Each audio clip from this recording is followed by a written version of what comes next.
कैसे हैं बच्चों। आज हमारा हिस्ट्री ऑप्शनल का दूसरा लेक्चर है। बिल्कुल मैं आशा और उम्मीद करता हूं कि आप लोगों को कल का लेक्चर समझ में आया होगा। कल हमने जो देखा था उसमें आपको ये समझ में आया कि हिस्ट्री पढ़ना क्यों जरूरी है। क्या ये डेट्स और एम्पायर उनके नेम जो थे रूलर्स के उनको याद करना है या बैटल्स को याद करना है, या फिर जो है हम अपने ह्यूमन इवोल्यूशन को, हम अपने डेवलपमेंट को किस तरीके से हम धीरे धीरे करके अचीव करते आए हैं, उसको समझना हिस्ट्री है। आपको ये बहुत अच्छी तरीके से समझ में आया होगा। दूसरा, हमने देखा था कि जब हम हिस्ट्री पढ़ते हैं तब हमें समझ में आता है कि आखिर इंडिया को अगर हमने इंडिया बोल रहे हैं तो क्या उसको बोलना गलत है, सही है। भारत को प्रोनाउंस कर रहे हैं, गलत है, सही है। ठीक है। हिंदुस्तान कैसे नाम पड़ा, ये सारी चीजें देखा हमने कि ये जो हमारा टेरिटरी है, जो हिमालय के नॉर्थ से हिमालय नॉर्थ में है, इंडियन ओशन साउथ में है, अरबियन सी हमारा वेस्ट में है और बे ऑफ बंगाल जो है हमारे ईस्ट में है। इन चारों के बीच में जो ये एक लैंड मास है, इस लैंड मास को ही हमने भारत बोला। क्यों बोला ये समझ में आया। जब हम भारत वर्ष बोलते हैं तो वो कैसे एक लार्ज कंसेप्ट हो जाता है, ये भी कल हमने देखा। उसके बाद जब हम आगे बढ़ते चले गए तो हमको समझ में आया कि सर ये एडी बीसी ये सारी चीजें क्या हैं, ये आप बताइए। उसके बाद हमने देखा था कि अगर हिस्ट्री को राइटिंग के बिहाफ पे डिवाइड करना हो, तब हमने देखा था कि 3 फेजेस में हम डिवाइड करते हैं। एक फेज वैसा था जब राइटिंग नोन ही नहीं था, लोग जानते ही नहीं थे, उस फेज को हमने बोला था कि प्री हिस्टोरिक है। फिर दूसरा फेज आता है जिसमें लोगों को राइटिंग तो आ गई थी लेकिन उस राइटिंग को हम अभी तक नहीं पढ़ पाए हैं, तो उसको हमने प्रोटो हिस्ट्री बोला। फिर एक तीसरा जो हिस्ट्री का टाइम फ्रेम आया था जिसमें कि हमको स्क्रिप्ट पता चल गया था, राइटिंग पता चल गया था, और उस स्क्रिप्ट को, उस राइटिंग को हम आज जो है डिसाइफर मतलब कि उसको रीड कर पा रहे हैं हम, तो हमने उसको बोला था कि हिस्टोरिक पीरियड है। ठीक है, इतना हो गया था। अब आज का डिस्कशन जो है हमारा, उसमें हम आगे चलेंगे कि सर ठीक है, हमने हिस्ट्री को उस तरीके से तो देख लिया। अब एक दूसरा तरीका है कि हिस्ट्री को हम जो है एंशियंट, मिडिवल, मॉडर्न इस तरीके से डिवाइड करते हैं। तो जब बात आता है कि सर एंशियंट, मिडिवल, मॉडर्न इस तरीके से जब हम डिवाइड करते हैं, ये किस बिहाफ पे करते हैं, क्या रीजन है कि हम एंशियंट हिस्ट्री बोलते हैं, मिडिवल बोलते हैं, मॉडर्न बोलते हैं, क्यों नहीं बोल देते हैं इंडियन हिस्ट्री। तो आज का डिस्कशन हम अपना यहां से शुरू करते हैं और फिर आगे हम चलेंगे कि कौन कौन से लिटरेरी सोर्सेज हैं और किसका क्या जो है प्रोज है, क्या फ्लॉन्स है, ये सारी चीजें हम जो है वो देख लेंगे। ठीक है, चलिए एक एक करके हम समझते हैं।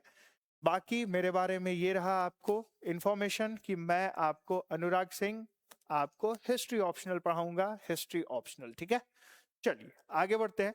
अगला जो है हमारा, उसमें हमको क्या देखना है कि बात आती है कि हम लोगों ने ये सारी चीजें कल देख ली थी। अब जो बात जाएगा वो हमारा जाएगा कहाँ पे कि आखिर जो है, ठीक है, हम हिस्ट्री को किस तरीके से जो है वो डिवाइड कर रहे हैं। ठीक है, तो यहां से हम शुरू करते हैं अपना डिस्कशन जहां मैंने आपको छोड़ा था कि ये पूरा प्री हिस्टोरिक है, हिस्टोरिकल फेज। और इसमें जो है हम अपना अगला स्लाइड ले रहे हैं। इसमें आपको समझना है क्या, एक मिनट मुझे थोड़ा सा आप टाइम दीजिएगा तो मैं आपको एग्जैक्टली जो है वो निकाल दूं। ठीक है, चलिए यहां से हम शुरू करते हैं अपना। सबसे पहला बात आता है, ठीक है,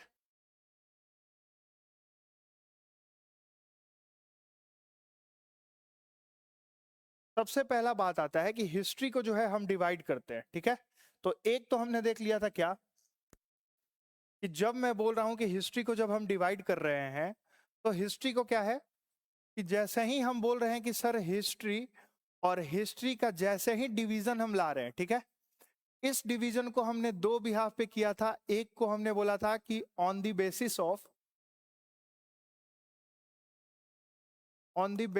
ऑफ राइटिंग। ठीक है, तो राइटिंग के बिहार पे जब हमने इसको डिवाइड किया था तो हमने क्या बताया था, पहला बोला था हमने क्या कि प्री हिस्ट्री, ठीक है, फर्स्ट हमने प्री हिस्ट्री के रूप में इसको डिवाइड किया था। सेकंड को हमने क्या बोला था, प्रोटो हिस्ट्री, तो प्रोटो हिस्ट्री के रूप में डिवाइड किया था।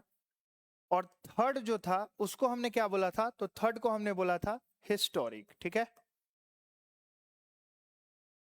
ठीक है। इस तरीके से हमने तीन भागों में डिवाइड किया था जब हम कहते हैं कि on the basis of writing, कि राइटिंग कब जो है लोगों को आया लिखना, कब जो है लोग लिख चुके थे हम समझ नहीं पा रहे हैं, डिसाइफरमेंट नहीं हुआ है उनका, और कब जो है कि ये हमारा हिस्टोरिक टाइम हो जा रहा है, ठीक है। दूसरा कहते हैं कि sir on the basis of trends, ठीक है, on the basis of trends, ठीक है, कैरेक्टर, एंड आप इसको कह सकते हैं कि on the basis of trend and character history को हम कैसे डिवाइड करते हैं, एंशियंट, फर्स्ट आपका आ जाता है एंशियंट हिस्ट्री। दूसरे को हम क्या कहते हैं, दूसरे को कहते हैं मेडिवल, और तीसरे को क्या कहते हैं, तीसरे को कहते हैं मॉडर्न, ठीक है।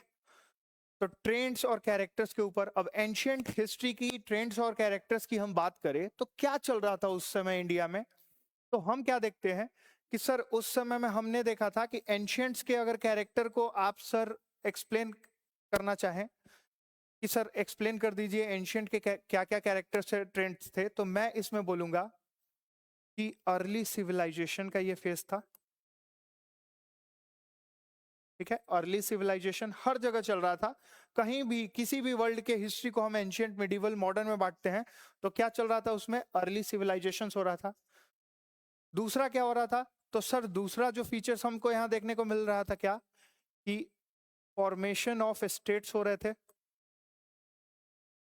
ठीक है, स्टेट्स फॉर्म हो रहे थे धीरे धीरे। अब स्टेट्स का मतलब आज का राज्य गलती से भी मत समझ लेना, स्टेट कहते हैं कि जिसका अपना एक फिक्स टेरिटरी हो, जिनमें एक सोवरेन रूलर हो जो रूल कर रहा हो, ठीक है, और उनका अपना पीपल हो, ठीक है। पीपल कहने का मतलब क्या है कि उनके अंदर जो है जो है जिन पे रूल किया जा रहा है वो क्लास आपके पास में हो, ठीक है। तो जब ये तीन चीजें किसी के पास आ जाता है तो उस एरिया को, उस रीजन को हम कह देते हैं स्टेट। क्या क्या, फर्स्ट की फिक्स्ड टेरिटरी, सेकंड कि मोनार्क, उस समय तो मोनार्क होते थे, ऐसे आप समझ लो कि रूलर्स, और एक जो है कि जिनके ऊपर रूलिंग हो रहा था जिसको हम पीपल कहते हैं या डिसाइफल कहते हैं, वो सारी चीजें। तो ये तीन चीजें होना चाहिए, स्टेट है। आगे हिस्ट्री में, मॉडर्न हिस्ट्री में हम जाएंगे तो वहां देखेंगे कि जब राइज ऑफ नेशनलिज्म आ जाए उन लोगों के फीलिंग में, जब जो पीपल्स थे, जो उनके डिसाइपल्स थे, जो उनका अपने जो उस स्टेट के अंदर रहने वाले जो लोग थे, उन लोगों के मन में जब ये फीलिंग आ जाए कि नहीं ये जो है भारत, भारत माता, इस तरीके का जब ये फीलिंग्स आने लगता है तो इसको हम कहते हैं कि नेशनलिज्म है। और जब ये नेशनलिज्म आ जाता है तभी ये स्टेट जो है एक नेशन बनता है, ठीक है। तो स्टेट से नेशन बनने का जो दौर है वो हम मॉडर्न हिस्ट्री में और आपको अच्छे से समझाएंगे। अभी आप यही समझ लीजिए कि जब उनके अंदर ये फीलिंग आ जाए नेशनलिज्म की, तभी वो स्टेट नेशंस में कन्वर्ट हो जाएगा, ठीक है। और क्या क्या ट्रेंड हमको देखने को मिल रहा था, तो और ट्रेंड दिख रहा था आपको क्या यहाँ पे, कि स्ट्रेटिफिकेशन ऑफ सोसाइटी हो रहा था, ठीक है। तो स्ट्रेटिफिकेशन ऑफ सोसाइटी, ये चीजें हो रही थी इसमें। इसके अलावा और क्या देखने को मिलता है आपको, तो सर फॉर्मेशन ऑफ एम्पायर, ठीक है ना, जैसे मौर्यन एम्पायर, इस तरीके से क्या हो रहा था। तो इसमें आपको देखने को मिल रहा था क्या, कि फॉर्मेशन जो है, फॉर्मेशन ऑफ एम्पायर, ठीक है। जब इस तरीके का कैरेक्टर जब भी हिस्ट्री में हमको देखने को मिलता है तो हम क्या कहते हैं कि ऐसा जो हिस्ट्री है वो एंशियंट हिस्ट्री होगा, चाहे वो इंडिया का हो, जापान का हो, चाइना का हो, ब्रिटेन का हो, यूएसए का हो, जब इस तरीके से होगा तो एंशियंट हिस्ट्री, ठीक है।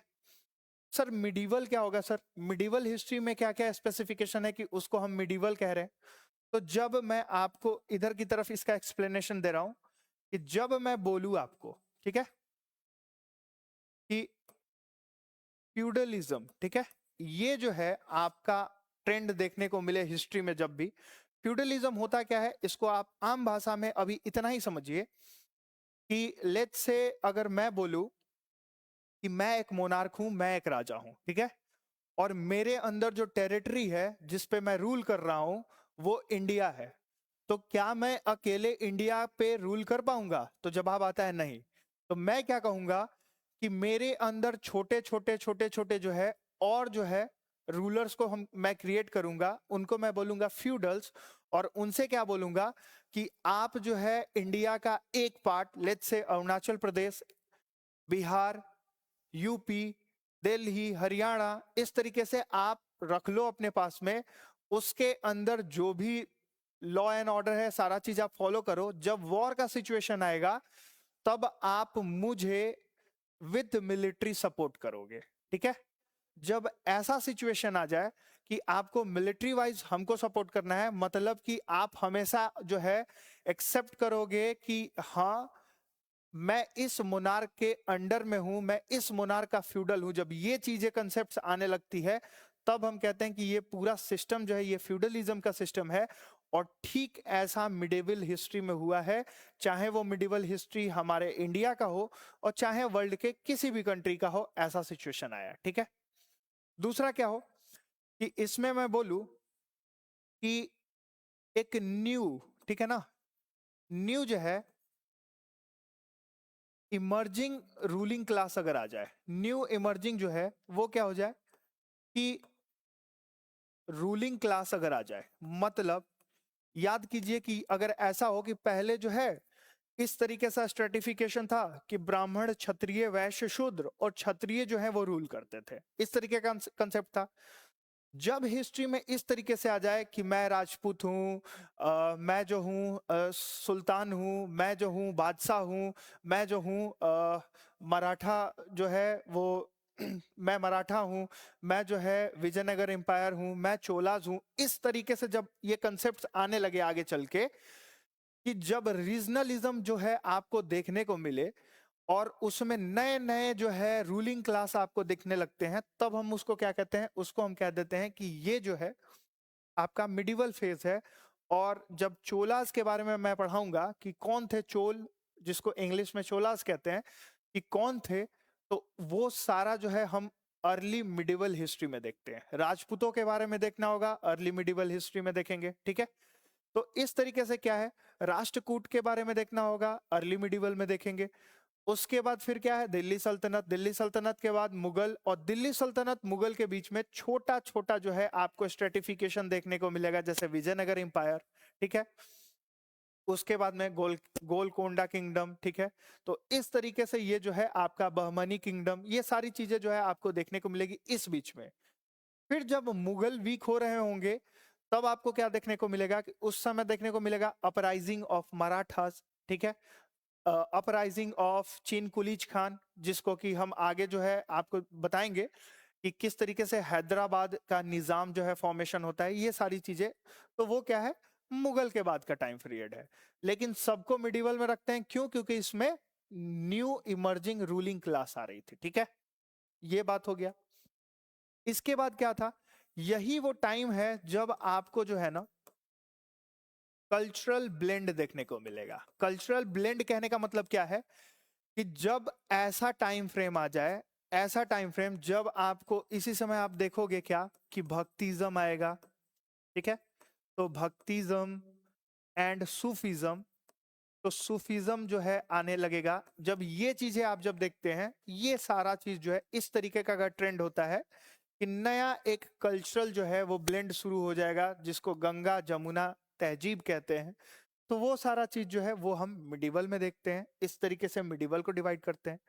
और मॉडर्न को अगर आपको डिवाइड करना हो तो मॉडर्न में बस इतना जान लो कि कॉलोनी की बात आ जाएगी, ठीक है, या कॉलोनाइजेशन की बात आ जाएगी। कॉलोनाइजेशन आ जाए, या फिर आप इस तरीके से देखो कि मॉडर्न जो है, मॉडर्न एडमिनिस्ट्रेटिव सिस्टम या गवर्नेंस सिस्टम, ठीक है। तो ये जो है गवर्नेंस सिस्टम आ जाए। इस तरीके का जब नया एक ट्रेंड डेवलप्ड होता है जिसमें आपको नए व्यूज, नए पॉलिटिकल थॉट्स, इस तरीके की चीजें जब होने लगती है तो हम उसको क्या कहते हैं? उसको कहते हैं कि ये जो है हमारा आपका क्या है? तो मॉडर्न हिस्ट्री है। तो इसी तरीके से वर्ल्ड के किसी भी कंट्री के हिस्ट्री को डिवाइड किया जाता है। इंडिया भी उसी में आता है, हम भी वर्ल्ड के ही पार्ट हैं, तो हमारे भी हिस्ट्री को इसी तरीके से डिवाइड किया गया है। अब बात आता है कि इसमें जब एंशियंट, मिडिवल, मॉडर्न इस तरीके से जब हम डिवाइड कर रहे थे, तो एक आपको राइटर का नाम याद रख लेना है या स्कॉलर का, जिनको कहते हैं जेम्स मिल। ठीक है। अब जेम्स मिल ने क्या किया था कि जब हिस्ट्री डिवाइड हो रही थी, एंशियंट, मिडिवल, मॉडर्न इस तरीके से होना चाहिए था, कैरेक्टर के बिहाफ पे, ट्रेंड्स के बिहाफ पे डिवाइड करना चाहिए था, तब उन्होंने क्या किया था? उन्होंने रिलीजन के बिहाफ पे जो है वो हमारे हिस्ट्री को डिवाइड करने का कोशिश किया था। और एंशियंट हिस्ट्री को उन्होंने क्या बोल दिया था? बोला था कि ये हिंदू हिस्ट्री है। मिडिवल हिस्ट्री को उन्होंने क्या बोल दिया था? कि ये जो है मुस्लिम हिस्ट्री है या इस्लामिक हिस्ट्री है। और मॉडर्न को उन्होंने क्या कह दिया था? कि ये यूरोपियन हिस्ट्री है। अब आप देखने से तो लगता है कि हाँ बिल्कुल सही है, डिवीजन तो इसी तरीके से था। एंशियंट्स में आप देखोगे तो मैक्सिमम आपको जो रूलर्स दिखेंगे वो हिंदू रूलर्स दिखेंगे। मिडिवल में जाते हैं तो अगर अर्ली मिडिवल फेज को छोड़ दे और बीच बीच में जैसे मैं कह रहा हूं विजयनगर हो गया, गोलकोंडा हो गया, बहमनी हो गया, तो इसमें भी हिंदू रूलर्स थे। लेकिन फिर मराठा हो गए, तो इनको अगर एलिमिनेट कर दे तो आपको मैक्सिमम देखने को मिलेगा क्या? Islamic history. तो वो भी ठीक था। तीसरा क्या था कि मॉडर्न जब आप देखते हो तो मॉडर्न में सब लोग जो है, जो यहाँ के नेटिव रूलर्स थे, उन सबको धीरे धीरे किस तरीके से ब्रिटिशर्स ने एलिमिनेट किया और पूरे इस मास कॉन्टिनेंट पे, सब कॉन्टिनेंट पे, जो हमारा आपका इंडियन सब कॉन्टिनेंट था, जिसमें मैंने कल बताया भी था आपको कि 6 कंट्रीज आते हैं, तो इन 6 कंट्रीज पे किस तरीके से रूल किया था, मतलब इंडियन सब कॉन्टिनेंट पे रूल किया था, यही मैक्सिमम पढ़ने को मिलता है। तो बात करें डिवीजन, तो सर बिल्कुल सही था। हाँ, लेकिन आपको नहीं लग रहा है क्या इससे कि कहीं भी कॉम्युनलिज्म को आगे बढ़ावा देने की बात करी जा रही है, रिलीजन के बिहाफ पे लोगों को तोड़ने की बात करी जा रही है? इस तरीके से अगर होता कि हिंदू हिस्ट्री, तो हो सकता है कि other section of the society ये कहते कि क्यों हम हिंदू हिस्ट्री क्यों पढ़ेंगे, नहीं पढ़ेंगे। कुछ लोग ऐसा भी कह सकते थे कि हम हिंदू हैं तो फिर हम मुस्लिम हिस्ट्री क्यों पढ़ेंगे, नहीं पढ़ेंगे। और फिर यूरोपियन हिस्ट्री क्यों पढ़ेंगे, नहीं पढ़ेंगे। तो इन सब चीजों से, कॉम्युनलिज्म से, वायलेंस से प्रोटेक्ट करने के लिए हम लोग इस डिसीजन पे पहुंचे कि जेम्स मिल का जो कंसेप्ट था, हिंदू, मुस्लिम और यूरोपियन जो है हिस्ट्री, इसको हमने नकारा और एक्सेप्ट क्या किया है? Ancient, medieval, modern. इस तरीके से हिस्ट्री को हमने ये डिवाइड किया है। ठीक है। तो ये तो रहा कि भाई सर ये डिवीजन अगर पूछे आपसे कि हिस्ट्री किस किस तरीके से, तो on the basis of writing 3 तरीके से डिवाइड कीजिएगा, on the basis of trends और कैरेक्टर तो वो भी 3 तरीके से डिवाइड कीजिएगा। कौन क्या है ये आपको समझ में आ गया होगा। अब चलते हैं हम कि चलो सर हिस्ट्री तो हमने डिवाइड कर लिया, ठीक है। हिस्ट्री डिवाइड करने के बाद में अब उस हिस्ट्री को पढ़ने के लिए सोर्सेस चाहिए ना। मान लो कि आज जो है हम और आप अभी प्रेजेंट में जी रहे हैं। अब आप कहोगे कि सर ये सेकंड क्लास है, फर्स्ट क्लास मुझे पढ़ना है, तो फर्स्ट क्लास के लिए मैं क्या कहूंगा कि आप जो है पीछे के लेक्चर देखो। तो पीछे के लेक्चर देखो मतलब क्या है कि आप जो है हिस्ट्री की बात, पास्ट की बात कर रहे हैं तो हिस्ट्री। अब जब पास्ट की बात कर रहे हैं तो कल का लेक्चर अगर मेरा रिकॉर्डेड फॉर्मेट में नहीं होता, सीधा लाइव गया होता आप लोगों के पास में, तो क्या आप पढ़ पाते? जो कल पढ़ चुके थे या तो उनसे मदद लेनी पड़ती कि हाँ सर ने कल क्या पढ़ाया था, ओरली आप मुझे बताइए। तो हिस्ट्री को हम क्या कर सकते हैं? तो हिस्ट्री को पढ़ने के लिए हमें सोर्स की जरूरत होती है, ठीक है। उस सोर्स को, जैसे हमारा सोर्स क्या है कि कल का लेक्चर पढ़ना है, तो हमारे लिए सोर्स क्या है? कल का बैकअप क्लास। उसी तरीके से हिस्ट्री को पढ़ने के लिए क्या क्या सोर्सेस चाहिए, अब ये भी आप समझ लीजिए, ठीक है। तो जब मैं बोलता हूं कि सोर्सेस की बात करी जाए, तो सोर्सेस में हम ऐसे करते हैं कि सोर्स कितने तरीके के होते हैं वो हम समझ लेते हैं एक बारी, ठीक है। तो जैसे ही हम सोर्सेस की बात करते हैं, ठीक है, तो सोर्सेज में आप एक बार ऐसा समझिए कि हम ऐसे करें अगर कि सोर्सेज ऑफ हिस्ट्री, ठीक है, सोर्सेज ऑफ हिस्ट्री, अगर इसका हम कॉलम बनाए, ठीक है, तो सोर्सेज ऑफ हिस्ट्री के कॉलम में हम क्या कर सकते हैं, क्या क्या है हमारे पास में जिससे कि हम हिस्ट्री को पता कर सकते हैं, ठीक है। तो एक बात आता है जब आप क्या कि सर हमारे पास में जो है ना आर्कियोलॉजी है, ठीक है। दूसरा क्या है हमारे पास में, तो दूसरा बात आता है कि सर हमारे पास में एक जो है लिटरेरी सोर्सेस है, ठीक है, मतलब कि किताब है, कुछ बुक्स हैं, एपिक्स हैं, ग्रंथ, रामायण महाभारत, इस तरीके से चीजें। तो ये चीजें, अब बात आता है कि चलो ठीक है सर, हिस्ट्री को पढ़ने के लिए हमारे पास में दो सोर्सेस है। अब दो सोर्सेस में भी क्या है कि इसमें जब हम जाएंगे तो आपको बहुत अलग अलग चीजें देखने को मिलेगी। जैसे सबसे पहला क्या है, इंस्क्रिप्शन मिल जाएगा, ठीक है। तो पहला आपको यहाँ पे इंस्क्रिप्शंस देखने को मिलेगा, ठीक है। अब कहोगे कि सर इंस्क्रिप्शंस क्या होता है, देखिए जब भी हम किसी हार्ड सरफेस पे, लाइक रॉक हो गया, मेटल हो गया, वुड्स हो गया, इसके ऊपर जब हम, ठीक है, इनग्रेविंग करके, इनग्रेविंग मतलब क्या है, उसको खुरच के खोद के अगर उस पर कुछ हम लिखते हैं, जैसा कि आप देखते होंगे अगर आप लोगों ने इंडिया गेट घूमा है तो इन सब जगहों पे आप क्या देखिएगा कि इंडिया गेट पे ना पत्थरों पे खुरच के, और जो भी हमारे शहीद हुए हैं लोग, चाहे वो वर्ल्ड वॉर में या उसके बाद, अभी भी उन सब का नाम लिखा होता है, ठीक है। तो उस तरीके से जब इंस्क्रिप्शन करते हैं कि किसी हार्ड सरफेस पे इनग्रेविंग के थ्रू राइटिंग करते हैं, तो उसको हम कहते हैं इंस्क्रिप्शंस। तो हम इंस्क्रिप्शंस को पढ़ के हमको समझ में आ जाएगा कि हाँ ठीक है, हिस्ट्री में क्या हो रहा था। दूसरा मैं कहूं कि अगर क्वाइंस को पढ़े तो क्वाइंस क्या होता है, जैसे आज आप देखते हैं क्या, आज का हमारा सिक्का किस तरीके का होता है, लोगो लगा होता है, मतलब सिंबल है, सिंबल के नीचे आप देखोगे इंडिया एक साइड लिखा होता है, और क्या है अलग अलग तरीके से कि कब वो क्वाइन को जो है आपको मिंट किया गया है, उसके मिंटिंग का टाइम लिखा होता है अभी, ये सारी चीजें हो रही होती हैं।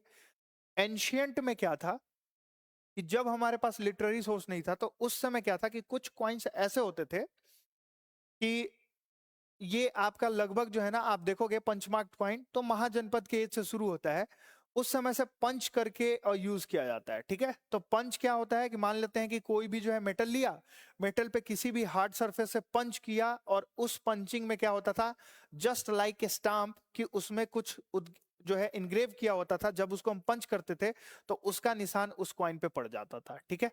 उसके मीडियम से भी हमको ये समझ में आता है हिस्ट्री में कि कौन किस समय किस डायनेस्टी का रूल था, क्या सिचुएशन था, ये समझ में आता है, ठीक है। तो क्वाइंस। उसके बाद अगर मैं बोलूं कि आर्टिफैक्ट्स या ऑब्जेक्ट, ठीक है, तो आर्टिफैक्ट्स या फिर मैं बोलूं ऑब्जेक्ट्स, कि अगर जो है मुझे, अब ऐसा समझते हैं कि आर्टिफैक्ट्स और ऑब्जेक्ट क्या होता है, तो हर वो चीज जो उस समय डेली यूज की थी, जो डेली यूज में हम करते थे, जैसे पोट्री। अब पोट्री को अगर हम पढ़ ले कि पोट्री को देखा, और हमने क्या देखा कि पूरे मॉडर्न एज में एक जैसा पोट्री जो है वो बनाया जा रहा था, और उस पोट्री में क्या था कि हम कहते हैं उसको कि नॉर्दर्न ब्लैक पॉलिश्ड वेयर, उसी तरीके का पोट्री जो है हर जगह बनाया जा रहा था। तो हम इस भी आप पे भी कह सकते हैं, उसको पढ़ने से भी हम बता सकते हैं, उसकी रीडिंग या उसकी स्टडीज करने से हम क्या देखेंगे कि हमको जो है उस पर्टिकुलर कल्चर के बारे में इंफॉर्मेशन मिल जाएगा। तो ये जो है आर्टिफैक्ट्स ऑब्जेक्ट्स इस कैटेगरी में रखते हैं आर्कोलॉजी में। अब बात आता है कि लिटरेरी सोर्सेस में क्या, कि सर लिटरेरी जो रिटेन सोर्सेस है, तो लिटरेरी मतलब क्या है कि रिटेन सोर्सेस। अब रिटेन सोर्सेस को भी हम क्या देखते हैं कि इसको भी हम अलग अलग डिवाइड करते हैं। एक को मैं कह दूं कि इंडिजीनस, ठीक है। इंडिजीनस कहने का मतलब क्या है, इंडिजीनस कहने का मतलब है कि जो यहाँ की लिटरेरी सोर्सेस है, ठीक है, जो इंडिया में लिखा गया है, इंडिया के लोगों के थ्रू लिखा गया है, हम कहेंगे उसको कि सर ये इंडिजीनस सोर्सेस है। कुछ ऐसे भी जो है वो रिटन सोर्सेज हैं जो इंडिया के बाहर या इंडिया में जो लोग विजिट करने आए थे उन लोगों ने लिखा, तो उसमें हम क्या कहते हैं, इसको मैं ऐसा बोल सकता हूं कि ये क्या है, तो फॉरेन जो है, तो फॉरेन सोर्सेस, ठीक है। तो जब हम फॉरेन सोर्सेस के बारे में पढ़ेंगे तो फॉरेन सोर्सेज से हमको समझ में आएगा कि भाई उस तरीके से उन लोगों ने क्या लिखा है।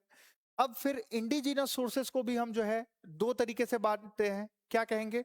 एक को कहेंगे क्या कि रिलीजियस, ठीक है, एक कैसा है तो रिलीजियस है, ठीक है, एक कैसा है तो रिलीजियस सोर्स है, ठीक है। दूसरे को क्या कहेंगे कि नॉन रिलीजियस है। दूसरा क्या है? नॉन रिलीजियस सोर्स है। तो नॉन रिलीजियस सोर्स में क्या है, रिलीजियस सोर्स में क्या है, ये समझ लीजिए। जब हम बात करते हैं वेदास की, कि हमारे पास 4 वेद है, कौन कौन सा है? ऋग्वेद, सामवेद, यजुर्वेद, अथर्ववेद। क्या है इसमें? मैक्सिमम आपको जो है रिलीजन, कल्चर, इसी का जो है ब्लेंड देखने को मिलेगा। उसके थ्रू हमको समझ में आता है कि वहां सोसाइटी किस तरीके की थी, क्या रूलिंग चल रहा था, ये हमको समझ में आता है। उन सबको हम रिलीजियस सोर्सेज में रखते हैं। एपिक्स जितने भी आप देखते हैं, महाभारत है, रामायण है, वो क्या है? वो सब रिलीजियस सोर्स है। पुराण की बात में आप देखते हैं, ठीक है, तो ये पुराण जो है, ये पुराण भी इसी रिलीजियस सोर्स में डालते हैं, ठीक है।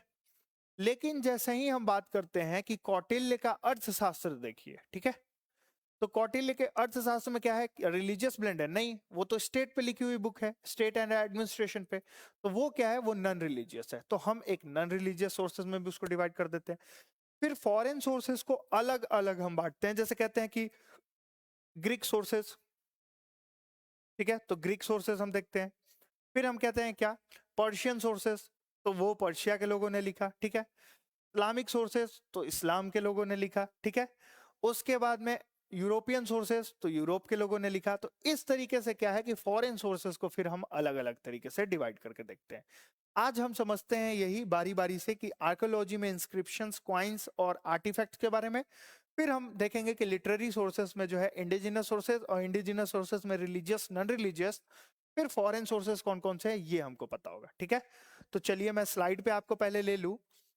और इस स्लाइड में आपको क्या देखना है? सबसे पहले फर्स्ट ऑफ ऑल कि जब हम बात करते हैं, ठीक है, कि हिस्टोरियंस क्या कहते हैं? हिस्टोरियंस कहते हैं सोर्स। सोर्स का मतलब क्या है कि एविडेंस, ठीक है। तो एविडेंस या मटेरियल्स जिनका यूज करके हम जो है हिस्ट्री को रिकंस्ट्रक्ट कर सकते हैं, ठीक है, या उसको अंडरस्टैंड कर सकते हैं, उसी को हम सोर्स कहते हैं। तो अगर सोर्स की बात कही जाए तो क्या है? तो सोर्स इज द एविडेंस और materials used for reconstruction and understanding history. इसी को हम क्या कहते हैं? इसको सोर्स कहते हैं। तो ये बिल्कुल सही बात है कि सर ठीक है, इसको सोर्स कहते हैं। अब ये सोर्सेस कैसे हो सकते हैं? तो ये सोर्सेस जो है आपके या तो आइदर इंस्क्रिप्शंस हो सकते हैं, ठीक है, या तो कॉइन्स हो सकते थे, या तो कोई आर्कियोलॉजिकल ऑब्जेक्ट्स हो सकते थे। तो जब हम कहते हैं कि आर्कियोलॉजिकल रिमेन्स और ओरल, जब हम बोल रहे हैं ओरली, जैसे बहुत सी हिस्ट्री ऐसी होती है जिसको कि रिटन फॉर्म नहीं मिल पाता है। जैसे फोक हिस्ट्री की बात करें कि लेट्स से कि यहाँ का कोई रूलर था, अब वो रूलर किस तरीके से एक पर्टिकुलर टाइम में वर्क यहाँ पे रूल कर रहे थे, उन्होंने हिस्ट्री क्रिएट नहीं किया, या बर्न हो गया, या फिर जो है डिजास्टर के वजह से क्या हो गया कि वो जो है खत्म हो गया। लेकिन यहाँ का जो जो रूली मतलब पीपल थे, पब्लिक थी यहाँ की, ऐसा तो नहीं है कि वो उस रूलर को भूल जाएंगे, ऐसा नहीं होगा। तो वो अपने ओरली ट्रेडिशन से जो है वो अपने बच्चों को, फिर उनके वो अपने बच्चे को इस तरीके से जनरेशन टू जनरेशन ट्रांसफर होता रहता है। तो इसको कहते हैं हम ओरल हिस्ट्री, कि जब जो है ओरली हिस्ट्री को जनरेशन से जनरेशन ट्रांसफर करते हैं तो हम कहते हैं उसको क्या, कि ओरल हिस्ट्रीज है। आगे चल के यही ओरल हिस्ट्रीज को अगर किसी ने रिटन फॉर्म दे दिया तो हम उसको लिटरेरी सोर्सेस में डाल देते हैं, जैसा कि वेद के साथ में हुआ था। जो भी हमारे वेदास थे, जब आपको पता होगा कि ऋग वेदास का जो टाइम फ्रेम है वो 1500 बीसी से लेके 1000 बीसी के बीच में माना जाता है। बीसी मतलब कि ये जब जीसस क्राइस्ट थे, लॉर्ड जीसस क्राइस्ट, उनके जन्म से 1500 साल पहले, ठीक है। तो 15 इयर्स जो है अगो की जब बात करी जाए, तो हम क्या देखते हैं कि पहले उस समय ओरली जो है वो ट्रेडिशन चल रहा था, कि ऋग्वेद को ओरली एक लोग दूसरे लोग को, दूसरे तीसरे लोग को इस तरीके से प्रोपेगेट करा रहे थे। जब आता है आपका 600 बीसी, महाजनपद का एज आता है, तब वहां पे जो है राइटिंग स्टार्ट होती है और तब वेद को लिखना शुरू किया जाता है, ठीक है। तो वो क्या है, ओरल हिस्ट्री था, बाद में चल के वो रिटन हिस्ट्री में कन्वर्ट हो गया। तो ये आपको समझना है। वही यहाँ पे आपको बोला जा रहा है कि आर्कोलॉजिकल रिमेन्स, ओरल ट्रेडिशंस, ठीक है। मैन्युस्क्रिप्ट्स क्या होता है, ठीक है।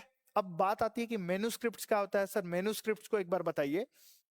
तो जब हम मैन्युस्क्रिप्ट्स की बात करते हैं, ठीक है, तो जब भी है, ठीक है ना, जब भी हम, अगर मैं बोलूं कि राइटिंग, इसको आप ऐसे ही समझो कि writing on the palm leaves, ठीक है, या फिर बिर्च बार्क के ऊपर जब हम लिख रहे थे, ठीक है, तो इस तरीके से क्या था कि इसी को हम कहते थे मैन्युस्क्रिप्ट, ठीक है, कि हैंड रिटेन होता था। और राइटिंग भी एक ऐसा, तो हैंड रिटेन लिख लो आप कि हैंड राइटिंग, ठीक है, या हैंड रिटेन जो टेक्स्ट होते थे उसको जब हम लिखते थे किस पे, तो पाम लीफ पे या बार्क पे, ट्रीज के जो बार्क होते थे उस पे जब हम लिखते थे तो उसको हम कहते हैं मैन्युस्क्रिप्ट, ठीक है। तो हम क्या कहेंगे, अब मैन्युस्क्रिप्ट को आप बताओ कि क्या हम लिटरेरी सोर्स में रखेंगे या आर्कियोलॉजिकल आर्टिफैक्ट्स में या आर्कियोलॉजिकल सोर्स में। तो जवाब आता है नहीं सर, रिटेन है। तो रिटेन का मतलब क्या है कि वो जो है लिटरेरी सोर्स है, क्योंकि आपने बताया था कि लिटरेरी सोर्सेस का मतलब क्या है कि जिनको की रिटन फॉर्म दे दिया गया है, ठीक है। तो ये क्या है कि हैंड रिटन जो है ये आपके राइटिंग्स हैं, किसके ऊपर, तो ये आप लिख लो कि हैंड राइटिंग्स जो है, hand written writings on the palm leaf and birch bark के ऊपर, ठीक है। ये बिल्कुल क्लियर है। अब इसके बाद आता है कि सर ठीक है, ये हमको समझ में आ गया, कुछ और रिटन रिकॉर्ड्स भी हैं। अब हम बारी बारी से देखते हैं। सबसे पहला क्या, आर्कियोलॉजिकल सोर्सेज हम देखेंगे। आर्कियोलॉजिकल सोर्सेज के बाद में हम लिटरेरी सोर्सेज देखेंगे, और तब फिर हम जो है नियोलिथिक, मतलब पूरा स्टोन एज जो है आपका, पैलियोलिथिक, चाल्कोलिथिक, मैं कह रहा हूँ पैलियोलिथिक, मिजोलिथिक, नियोलिथिक, और फिर उसके बाद चाल्कोलिथिक, चाल्कोलिथिक के बाद में इंडस वैली सिविलाइजेशन, ये सब समझेंगे, ठीक है। तो चलिए आगे चलते हैं। पहला जो हम देख रहे हैं वो यहाँ पे क्या देख रहे हैं, मैं बता दूं आपको कि फर्स्ट जो है हम शुरू कर रहे हैं कि आर्कियोलॉजिकल सोर्सेस कौन कौन से हैं और उन आर्कियोलॉजिकल सोर्सेस का हमने किस तरीके से यूसेज किया है, ये सारी चीजें हम इसमें समझने की कोशिश करेंगे, ठीक है। तो चलिए आगे चलते हैं हम। अगला जो है हमारे पास में ये आ गया कि first archaeological sources. Archaeological sources में जब हम बात करते हैं तो फर्स्ट आता है इंस्क्रिप्शन। इंस्क्रिप्शंस क्या है, तो मैं बोल रहा हूं कि writing on the solid surface through engraving, इसी को हम कहते हैं क्या, आपका इंस्क्रिप्शंस। तो इसका डिफिनेशन जब देखते हैं तो क्या है कि writing engraved on a hard surface, इसको हम क्या कह रहे हैं, इंस्क्रिप्शंस कह रहे हैं। कैसा हो सकता था, आइदर उसको हम स्टोन पे, मेटल पे, पोट्री पे, कहीं भी जो है इनग्रेव कर सकते थे, उन सबको हम इंस्क्रिप्शंस ही कहेंगे। ये आपको क्लियर होना चाहिए, ठीक है। तो क्या है हमारे पास, स्टोन, मेटल, पोट्री, सब पे जब हम इनग्रेव करा रहे हैं तो हम क्या कह रहे हैं, उसको इंस्क्रिप्शंस कह रहे हैं, ठीक है। अब बाद में आता है क्या कि आगे जब चलिएगा और कॉपर जैसे जैसे इंट्रोड्यूस होने लगेगा इंडिया में, तो कॉपर प्लेट के ऊपर भी हम इंस्क्रिप्शन शुरू करेंगे। रीजन इसके पीछे का ये था कि कॉपर जो है ना, अदर मटेरियल जैसे अब आयरन है, आयरन थोड़ा सा हार्ड सरफेस है, उस पे इनग्रेविंग थोड़ी सी मुश्किल हो जाती है। लेकिन कॉपर प्लेट है, एल्यूमिनियम प्लेट है, इन सब पे आप देखोगे क्या कि इनग्रेविंग बहुत आसान होता है, बहुत इजीली जो है ये इन पे इनग्रेविंग की जा सकती है। तो ये जो है हम यूज कर रहे थे, ठीक है। अब इन इंस्क्रिप्शंस के पास में एक अपना स्क्रिप्ट होगा। अब स्क्रिप्ट का मतलब क्या है ये आप समझ लो। देखिए, जैसे मैं कह रहा हूं कि हिंदी एज अ लैंग्वेज है, लेकिन हिंदी का जो स्क्रिप्ट है वो देवनागरी लिपि है। जैसे मैं अब बोल रहा हूं कि अनुराग मुझे लिखना है, तो अनुराग तो मैंने इस तरीके से लिख दिया, ठीक है। क्या है कि अनुराग, एक मिनट, ठीक है। तो हमने क्या कर दिया, ऐसे अगर लिख दिया मैंने अनुराग, ठीक है। जब ये लिख रहा हूं तो क्यों मैं अ को इसी तरीके से अ लिख रहा हूं, न को इसी तरीके से लिख रहा हूं, रा ग इस तरीके से लिख रहा हूं, तो ये जो है लैंग्वेज तो कहेंगे कि क्या है। अब इसको अगर लैंग्वेज कहेंगे तो ये लैंग्वेज जो है, लैंग्वेज में तो ये चला जाएगा हमारा हिंदी, ठीक है। क्या कहेंगे कि ये जो है हमारा हिंदी है। लेकिन जैसे ही स्क्रिप्ट की बात करेंगे तो हम क्या कहेंगे कि ये जो स्क्रिप्ट है इसका, ये स्क्रिप्ट जो है वो कैसा है, तो ये जो है आपका देवनागरी है। तो देवनागरी जो है स्क्रिप्ट है ये चीज हमको समझना होगा कि स्क्रिप्ट कैसे है, तो देवनागरी है। लैंग्वेज कौन सा है, तो हिंदी है। तो स्क्रिप्ट क्या है कि जो उस समय का लैंग्वेज था उसको किस तरीके से हम लिख रहे थे, कुछ तो वे होगा। जैसे मान लो कि उस समय अ को अ नहीं लिखा जाता होगा, उस समय अ को जो है हो सकता है कि इस तरीके से ऐसे लिख देते होंगे, ठीक है। न को जो है वो इस तरीके से लिखते होंगे, ठीक है। तो जब इस तरीके से ये जो हम फॉलो कर रहे हैं पैटर्न, इसी को हम कह रहे हैं स्क्रिप्ट। और जो लैंग्वेज वो यूज हो रहा है वो लैंग्वेज जो है उसका अलग नाम। तो उस समय क्या था इंस्क्रिप्शंस पे कि अलग अलग जो है आपके स्क्रिप्ट्स और लैंग्वेजेस का यूज किया जा रहा था। हमको ये देखना है कि ये लैंग्वेजेस और स्क्रिप्ट्स जो यूज किए जा रहे थे कौन कौन से थे। बेसिकली मौर्यन एज से आपके क्वेश्चंस पूछते हैं कि ठीक है ना, कि खरोष्टी स्क्रिप्ट क्या था, ठीक है। अरामाइक जो है स्क्रिप्ट या लैंग्वेज क्या था, वो सारी चीजें आपको देखना है। प्राकृत लैंग्वेज क्या था, ये सारी चीजें हमको समझना है, ठीक है। तो ये हम समझेंगे। अब बात करें कि जो हमारे इंडिया में ओल्डेस्ट इंस्क्रिप्शन मिले हैं वो किस लैंग्वेज में मिले हैं, प्राकृत में, ठीक है। प्राकृत क्या है, तो प्राकृत आप इसी तरीके से समझिए कि वो जो है ना, जिस तरीके से हिंदी के अंदर अलग अलग जो है टोन, अलग अलग वे आ जाता है। जैसे बोलूं कि मैथिली लिखते हैं तो मैथिली जो है अलग तरीके से हम लिख रहे हैं, ठीक है। हरियाणा की इंग्लिश हिंदी की बात करें तो वो अलग टोन का है, ठीक है। नॉर्थ ईस्ट की हिंदी की बात करें तो वो अलग टोन का है। तो इस तरीके से क्या है आपके कि आपके लैंग्वेज भी उस समय अलग अलग थे। और प्राकृत जो है वो संस्कृत का ही जो है मॉडिफाइड वर्जन था। आप समझ लो कि संस्कृत को थोड़ा सा आम बोलचाल की भाषा में जब हम लाए थे तो थोड़ा सा संस्कृत चेंज हो गया था, उसी को हम कह रहे हैं कि ये प्राकृत लैंग्वेज है, ठीक है। ये भी बिल्कुल सही है।